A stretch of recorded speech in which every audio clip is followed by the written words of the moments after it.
This is Bedtime Stories, Grownup Edition, Queenpin 2.0, Part 20. When we left off at the round table, the Queen Mother finally got all of the answers that she was seeking about just how everything went down in Columbia. But she was not done with Selima or Tru and Woody. They'd left Columbia without Jira, and the whole reason for the round table meeting was so that the Queen Mother could get the information she needed to shut down the Colombians and get her hands on Jira. Tru said, I wanted to go with Regina back to Puerto Rico for two reasons. For one, I had to see LJ and Wise. I needed to thank them for putting themselves in the line of fire for me. And for two, I needed to find out what was going on with Stephanie. I needed to reconnect with her and talk to her about her daughter, all the time that I've been spending with her, and find out where her head was. Tru made no mention of what occurred at the hospital between her and her sisters, or Big Wood's cryptic departure at the airstrip. She certainly didn't make mention of that conversation between her and Regina on that airplane, but she told me all about it. So, this what happened, y'all. 1 month and nearly 2 weeks earlier, when Woody, Regina, and Tru got to the airstrip, there were 2 planes on the tarmac. After Woody verified that Tru was really going to leave and not hang around to be there to help her family plan her father's funeral, he said, all right, little mama, will you take care of yourself? And then he kissed her on her forehead and walked away to the airplane that was waiting for him. Regina said, why did that sound like goodbye?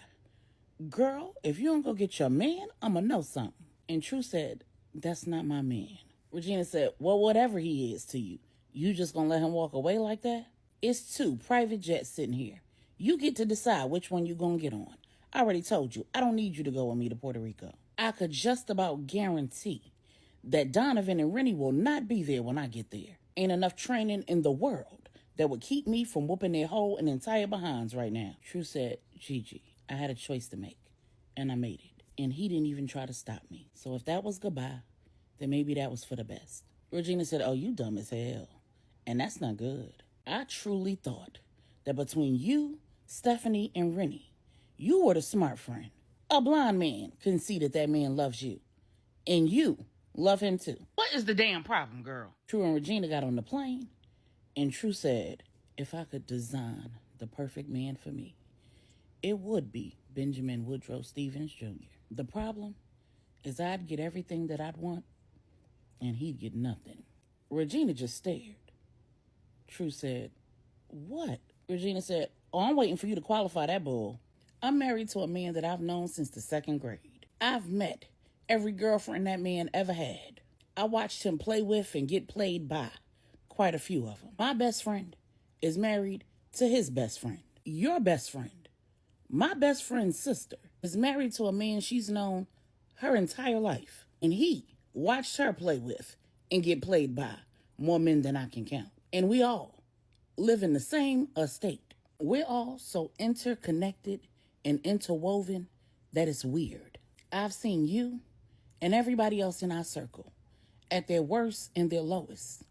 And you all seen me at my worst and my lowest. There's a point here, I promise. The fact that we're all so interconnected, that we're still connected 30, 40 plus years later, is proof that we're all intricate pieces to the same puzzle. You are on a plane, leaving your blood family to go and be with the family that you and God created. A family that loves, honors, supports, and clearly is willing to put their lives on the line for you. And you have the unmitigated gall to insult us all by saying that you have nothing to offer?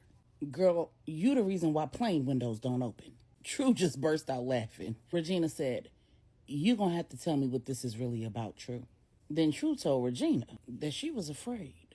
Afraid to need Woody. Afraid that loving and being in a relationship with Woody would limit her options and her choices.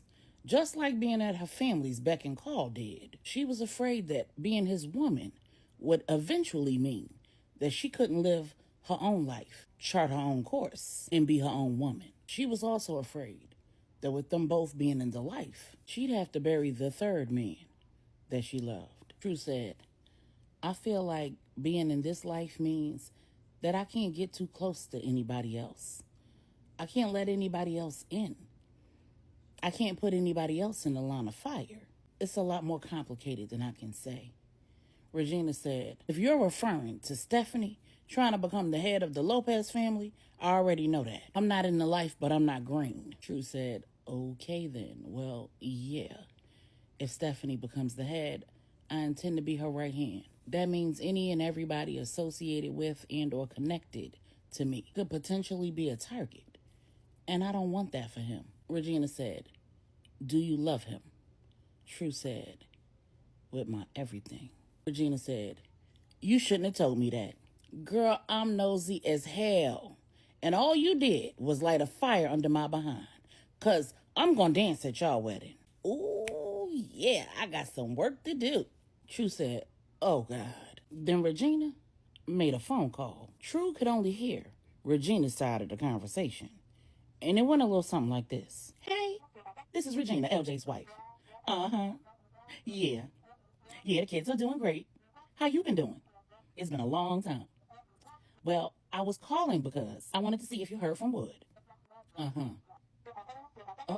Oh, okay. Are you serious right now? Well, Tru doesn't... Yeah, I'm with her right now. Okay. Well, okay then. Will do. Okay, you take care. And then she hung up. When she got off the phone, Tru said, what was that about? Who did you call? And what did they say? Regina said, that was Miss Charlotte. And she said that if you want Wood back, you need to see her. When Tru and Regina landed in Puerto Rico, Regina checked on LJ, and then she gave him hell. Tru thanked LJ and Wise and offered to be of service to them in whatever way that they needed while they convalesced. They both turned her down, though. And when she connected with Stephanie, he told her everything that went down. And when she got to saying goodbye to Big Wood at the airport, Stephanie said, so I'm going to tell you, when nobody else will, I overheard my Uncle Manny talking, and you just need to let him go. If I understand correctly, he made a mistake in Colombia. A mistake that could cost him his freedom. And you need to be as far away from that as possible. Before Tru had given Stephanie the rundown on everything that she'd missed, Stephanie had told Tru about her hospitalization, diagnosis, and treatment.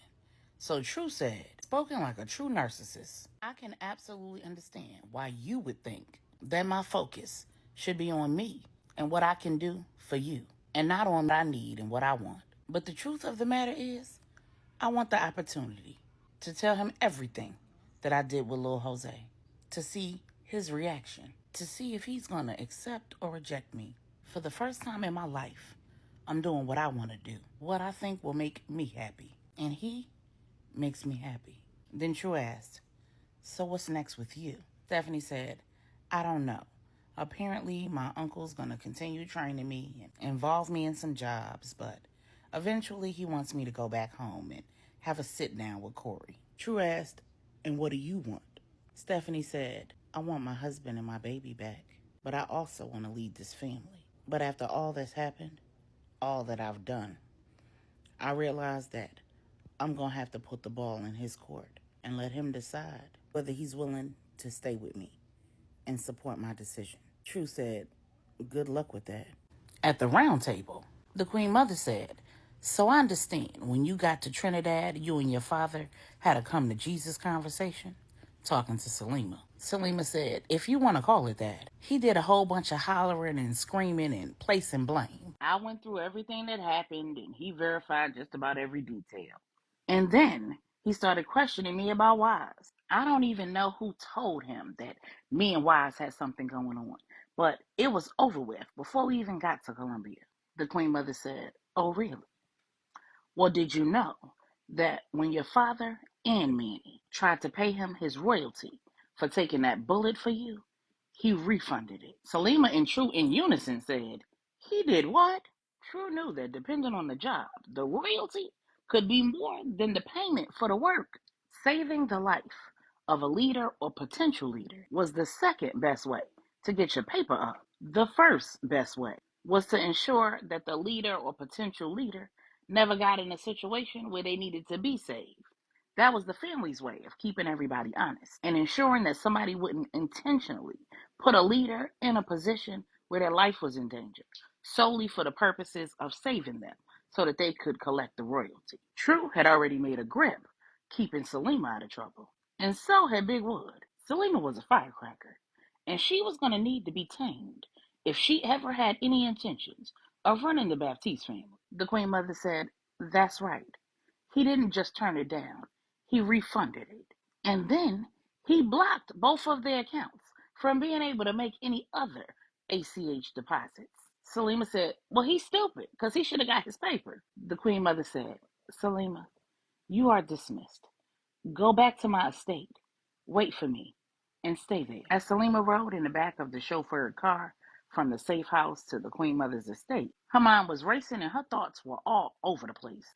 She couldn't imagine for the life of her why Wise would turn down the royalty payment that he earned almost with his life. While LJ had taken a bullet to the shoulder, Wise had taken a bullet to the gut. Thankfully, it missed all of his vital organs, but if it was even an inch to the left or the right, he would be a dead man. Salima hadn't said 2 words to Wise since they landed in Puerto Rico a month and 3 weeks earlier.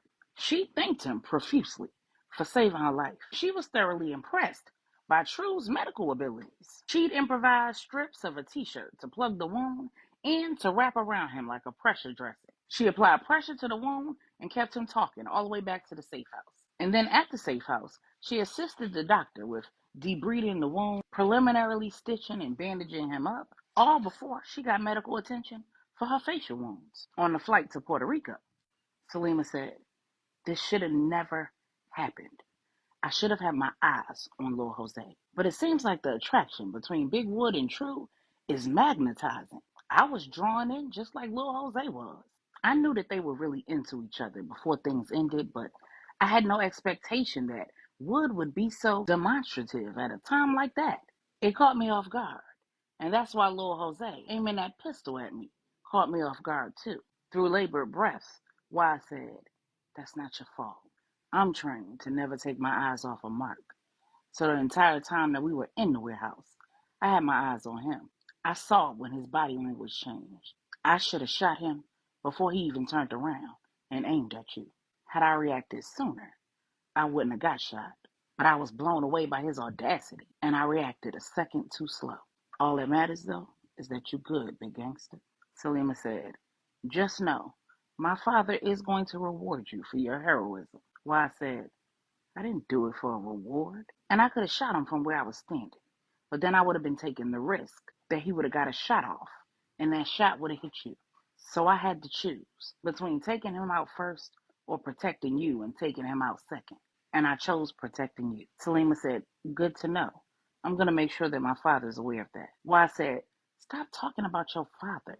I'm talking about you. You matter. You are important to me." Salima said, "And I appreciate what you did for me. I truly am. I don't know another way to show you that appreciation. I don't know what you want from me, but I don't know that I can give you whatever that is. I don't do serious. The only thing I'm serious about is becoming the head of this family. And until I know that that's guaranteed, I can't focus on anything else. I'm sorry."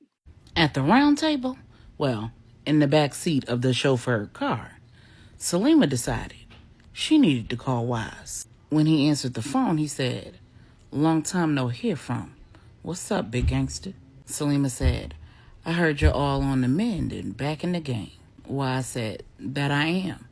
I heard that you still wreaking havoc all over the world." Salima said, "That I am. I need to see you." Wise said, "I'm kind of busy right now.